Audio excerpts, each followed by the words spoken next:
Hello, my name is Rosie Turner and I work for Spearfish, a security risk management company. For over 15 years, we've supported organisations operating in fragile and complex environments around the world. Welcome back to the Spearfish Briefing, where we discuss the real-world security challenges affecting organisations and travellers and those working in some of the world's most complex environments. Today, we're looking at the Ebola outbreak in the Democratic Republic of the Congo. When most people hear the word Ebola, they immediately think about the disease itself. But for organisations operating in the region, it's much more than the public health. It's about understanding the wider security picture, protecting your people, making informed travel decisions, supporting local staff, and ensuring you have the right plans in place should the situation deteriorate. To help me unpack all of that, I'm joined by two people with a huge amount of experience across the region. So first, welcome back to Neil Peckham. Neil is Spearfish's Senior Security Consultant for Africa. Hello, Neil. Hi, Rosie. And Louison Malou. Louison is our Regional Security Advisor for Francophone Africa. Based in Rwanda, Louison works closely with organisations operating across Central Africa and has first-hand insight into the realities on the ground. Thank you both for joining me today. So Louison, actually, maybe if I can just start with you, if you could perhaps set the scene for us. Where are we today and how has the situation changed in the last few weeks? Thank you, Rosie.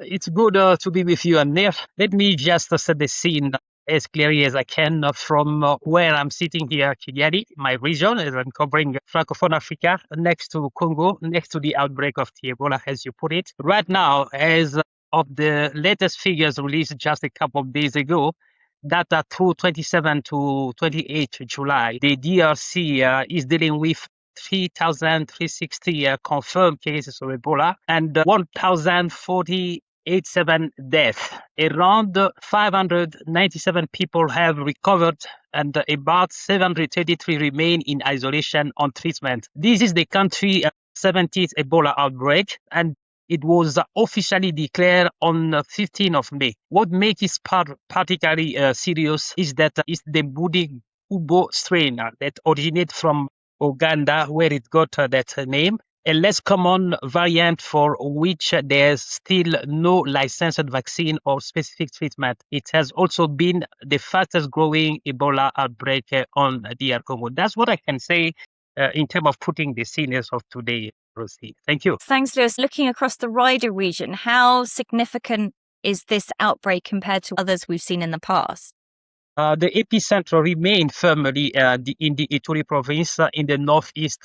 Nearly 80% of all cases are just in there, roughly 2,088, and the majority of the deaths are concentrated there across 28 of the provinces. Uganda got some cases, but so far it has gone down, and Rwanda closed border with DR Congo, but they have reopened border. Burundi is unaffected. Kenya is unaffected, and South Sudan is, including Central African Republic, are unaffected so far.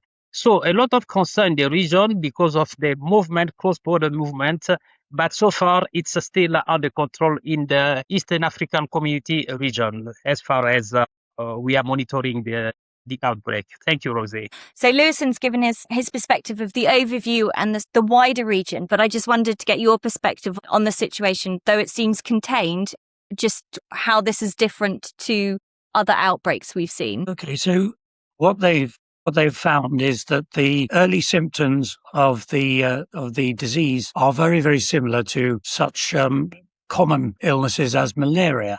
So that people show early symptoms which are very similar to malaria, and they are not pinpointed and held down by the medical staff. They move and then they go to another health centre where they then are confirmed with the Bundi-Bugyo strain, so that we get these little clusters popping up as a result of the slow difficulties on detectability. The other indicator is that the disease is spread much faster than the last Ebola outbreak. On average, it took 235 days to 1,000 cases. This outbreak, this new strain, they hit 1,000 cases in just 40 days. So that's the challenges that they've faced within that particular area. I think the other thing we should say... Okay, and then obviously, sorry, Louison, Now, I was going to just add in another factor, which is, of course, it's in an area of conflict in northeastern DRC, and that's not just within DRC, that's also in South Sudan. So you've got a lot of refugee movement in both directions, people leaving DRC to go into what they think is safer areas maybe in Uganda. You've got South Sudanese coming across the border into DRC. So a lot of displaced people, a lot of movement, a lot of mistrust and conflict in the region. So I was going to say, actually, to both of you, although they're saying in Uganda and the other borders that it's contained, do you think that might not necessarily be true then? Yeah, if I can say something, just, area of real concern for us and for travelers are the one where the outbreak overlaps with active conflict and displacement has need put it. And those areas actually the one bordering South Sudan, the one bordering Uganda, and the one bordering Rwanda as well. You know that Rwanda and DR Congo has been involved in a protracted conflict for the last 5 years. Rwanda being accused of backing the M23. So the border area between DR Congo and Rwanda which is a porous one, is an area of concern. Uganda have sent troops in DR Congo. For the last 3 years, they are fighting the Islamist ADF.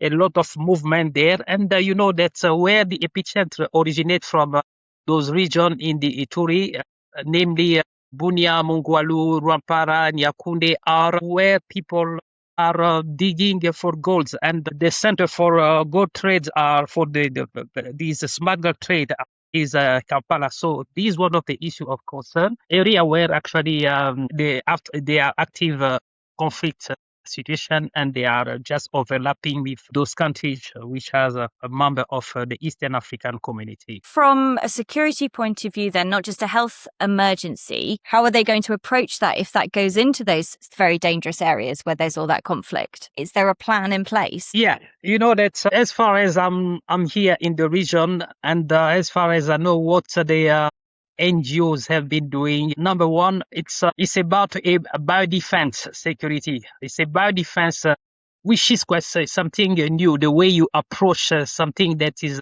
new for the travelers, from the institutions, for everybody. There's a need for people to be trained in biosecurity.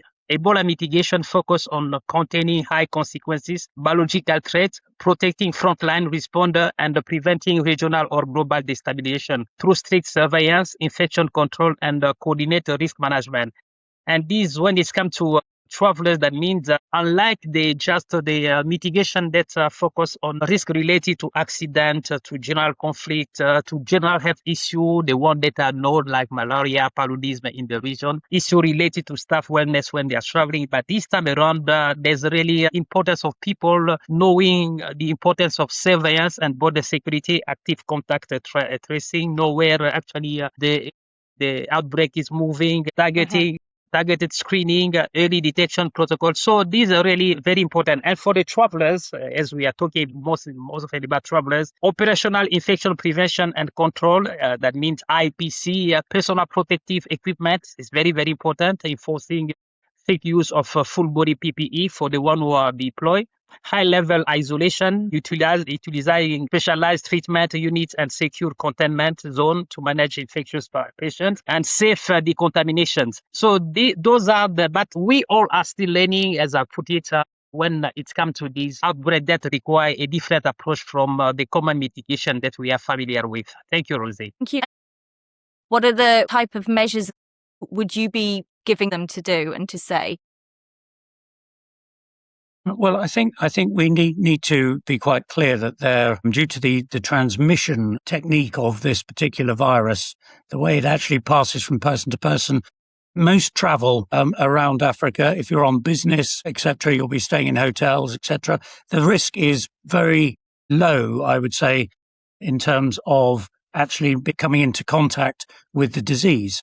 However, there are, of course, clients who actively go into the zone because they are in the health field or in the humanitarian field to try and help the situation. And of course, they have to take much greater precautions. And I think I would say also that, if you're an African country, the concern that the Ebola might spread from DRC is a real one. I mean, Africa's inter and intra travel by air has grown faster than any other market in the last few years. Indeed, 24 to 26, it's been double-digit growth. So the aviation expansion is massive.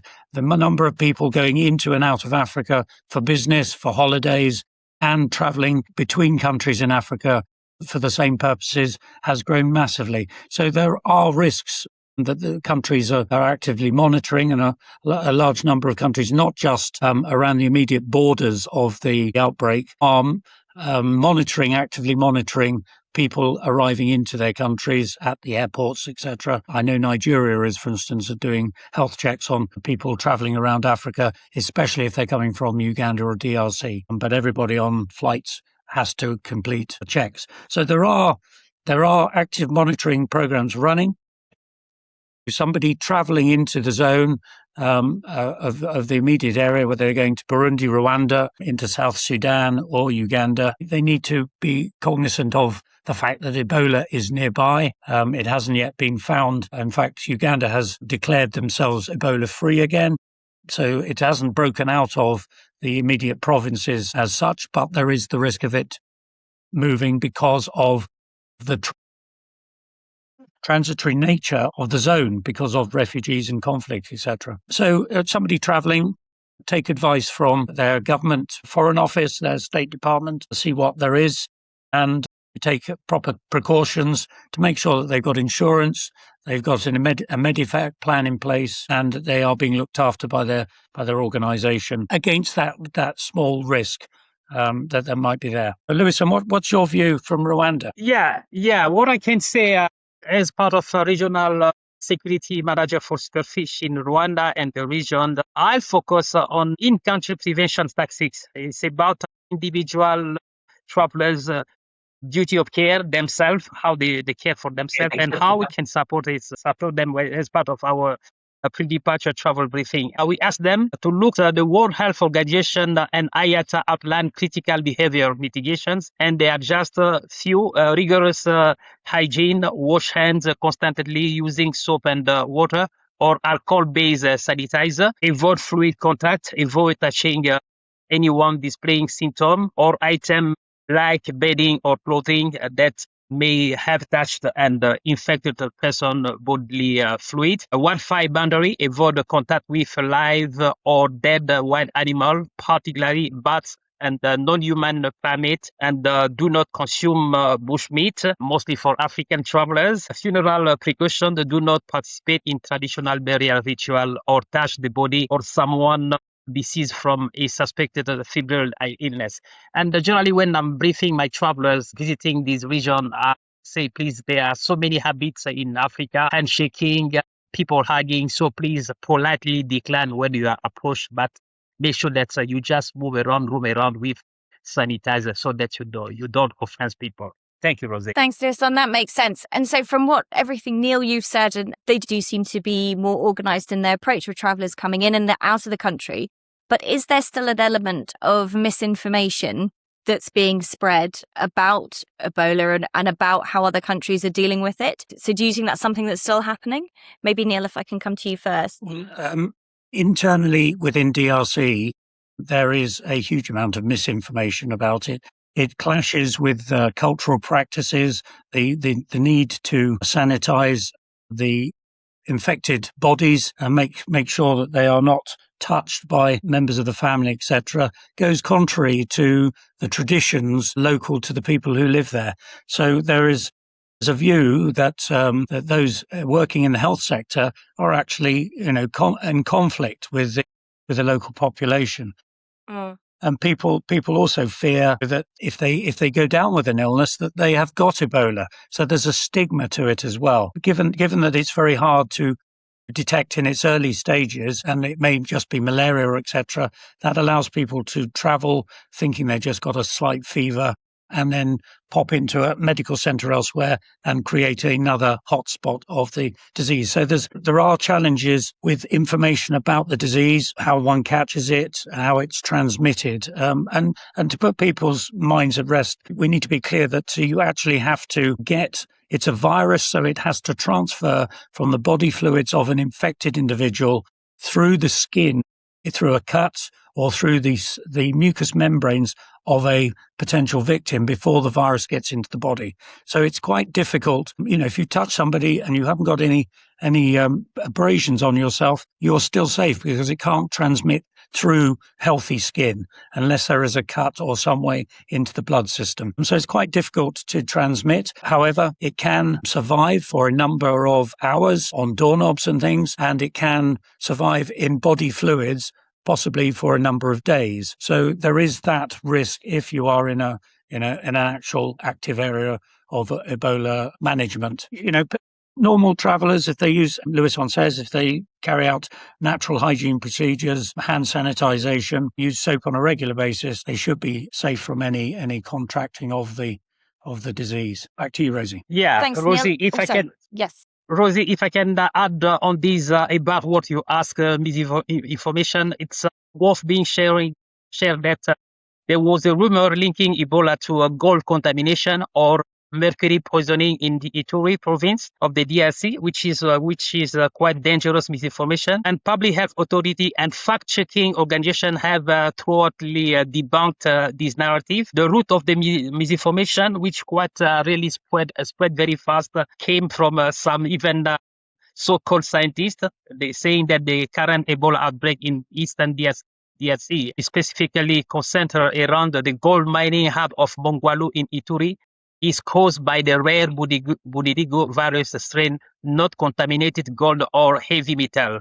And the mercury poisoning myth is just something that's mostly on Twitter and Facebook. It was really usually shared because local artisanal gold miner heavily rely on mercury to extract gold particle. Some community initially dismissed Ebola death or severe cases or chemical or mercury poisoning. So the mystical competition rumor, fact-checking, checkers like Balobaki check uncover local belief that traders were using mystical act or poison to contaminate rivals' gold sites to eliminate business competition. So this is something that people need to be aware of, that Ebola is serious. Ebola is killing, and whenever you are travelers, make sure that you adhere to the suggested mitigation by the WHO.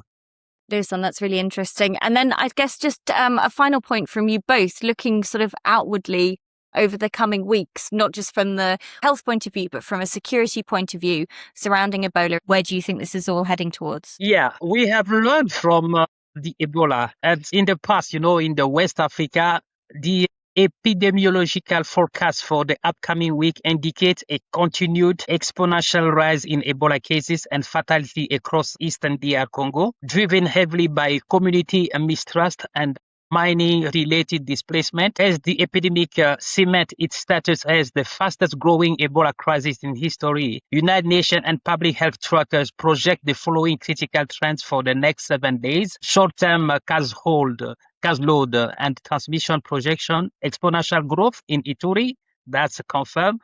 Warning response gap because money is not dropping in to support the response. Severe vaccine limitation. So far, there's no vaccine. The Russian came out with a so-called vaccine, but so far, people even not trusting the Russians' statement on vaccination against the strain. And these we need to look at as well on the impact of local misinformation and security risk, mining center transmission. In congested gold mining town like Mongwalu, the gold contamination and mercury poisoning rumor will likely continue to keep miners from seeking early isolation. Threat to medical infrastructure due to persistent community suspicion and conspiracy theory, localized hostility and potential physical security threat targeting Ebola treatment center and health worker remain high or even very high. And again, we should be looking at the cross-border and regional outlook. Uganda countdown stabilize, as I put it. Strict border maintenance. Neighboring countries like Rwanda and Uganda will maintain heavily fortified border screening, enhanced thermal tracking, and stringent entry ban on travelers transiting the DRC to block reintroduction. That's the forecast for the next couple of weeks. Thank you, Rosie. Thank you, Lewison. And Neil, anything to add on that? Well, I would add that if it's going to spread, then organisations just need to be watching these movement corridors out of DRC and see if there's any hotspots that bubble up outside of the Congo itself. And In terms of their planning, I think they need to just look at the need for travel. Can they avoid the risk by completing business by Teams or Zoom, or can the work be delayed until the situation becomes clearer? If they've got to travel, then they need to have risk mitigations in place. Recommend that they ensure that they've got secondary communications for any travellers, that they have proper, robust Medivac insurance in place, and look at their own crisis management preparation in case the worst occurs and they have to deal with a casualty. In terms of crisis management, is the organisation's management team both ready and practised in dealing with a crisis and worked up for that if the traveller has to go into the region to complete work? Back to you. Excellent. Thank you, Neil. Thank you both. That was a brilliant discussion and really interesting and some really good points. See you next time. Stay safe, both of you.